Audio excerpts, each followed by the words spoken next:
777-300ER.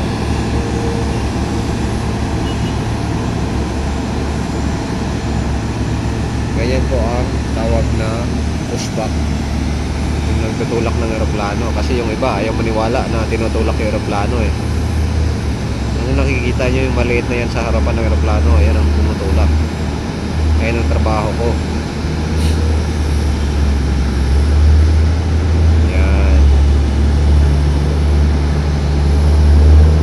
Pupwesto siya dyan sa may straight line na guhit, yung dilaw, para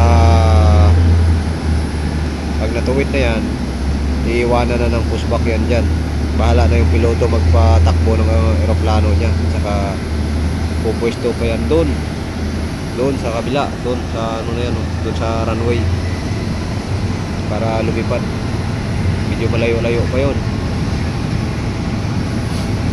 Kagaya niyan, itong maliit na eroplano, yan, dito lang nalipad yan kasi maliit lang sila eh.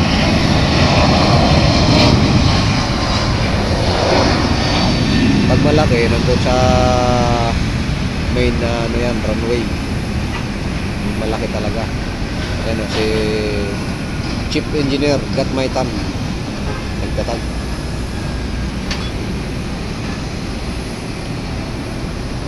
Ganun na yan. Ayan ang trabaho dito. Okay, kita nyo, walang bubong, di ba? Tapos wala pa sombrero, kalbo pa yan. Ayan o, hinihila na yung aeroplano. Baka yung iba nagtaka kung bakit na tinulak na, ihila pa. Kasi mayroon yan, stop bar sila. Halimbawa, starting point 18. Ayan, yan. Pag starting point 17, doon yan sa kabila. Ako, tinulak yung Singapore Airlines. Kaya hindi lang medyo hindi rin, kasi may tutulak na Singapore. Ayan, napapansin nyo, gumagalaw na yung Singapore. Ayan. Sigurado ako starting point 17 yan. Ito starting point 18. Yung sa kabila, yung sa unahan 19. Kaya minsan medyo malayo-layo rin pag binago ng starting point. Ayan, pagmasdan nyo, pag umatras na yung pushback, aalisin na yung pushback, tapos aalisin yung tow bar, tapos yung may iwan doon, yung nag-headset na lang yung nakausap sa piloto. Yung nag-headset, sila yung magtanggal ng bypass pin, yung tinutusok doon sa malapit sa gulong ng aeroplano. Pagkatanggal doon, maya kaalis na rin yung nag-headset. Saka ayan na, maglakad yung aeroplano ng sarili niya, siya ng piloto na bahala doon. Kaya malaya na sa lumipad kasi naka-pwesto na.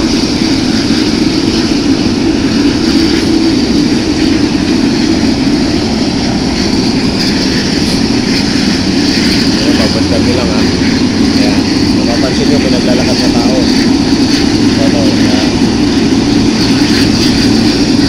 Ayan, yan ang nag-headset. Ayan, kumakaway na siya. Kaya kung nasa pansin nyo yung high ace, yan ang service ng headset man, para magkausap ng piloto. Tingnan nyo, maya iilaw na yung aeroplano. Iilaw yung headlight niya. Yung headlight niya nasa ilalim, doon sa ilalim ng piloto mismo.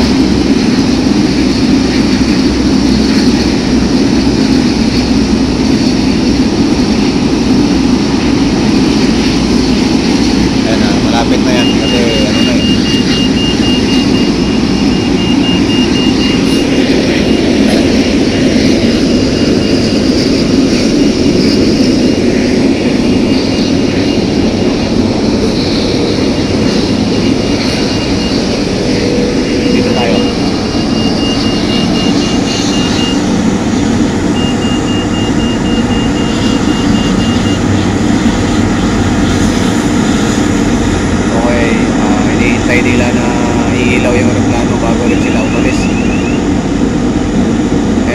service ng engineer.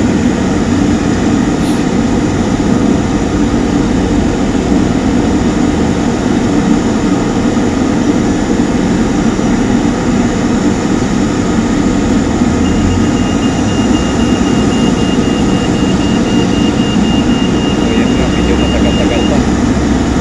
Ayun, napapansin nyo, umilaw. Yan o. Ayan o, ito sa may ano, yan. May tumawid. Napapansin nyo, may umilaw na dun sa ilalim ng aeroplano, di ba? Ayun na dyan o. Yan ang headlight niya. Yan, sa ilalim. O. Ngayon, nakabanti na sa ngayon. Yan. Nakabanti na yan. Lalayo na yan. Pupunta na dun sa main runway. Yung pagmalaki na aeroplano talaga.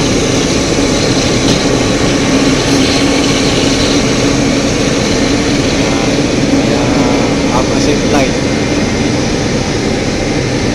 Saka maganda yung panahon natin ngayon, hindi masyadong mainit, sakto lang, hindi rin malamig. Maganda yung temperature ngayon.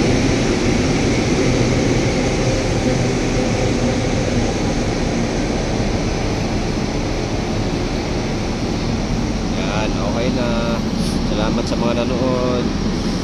Thank you. God bless you all. Bye bye.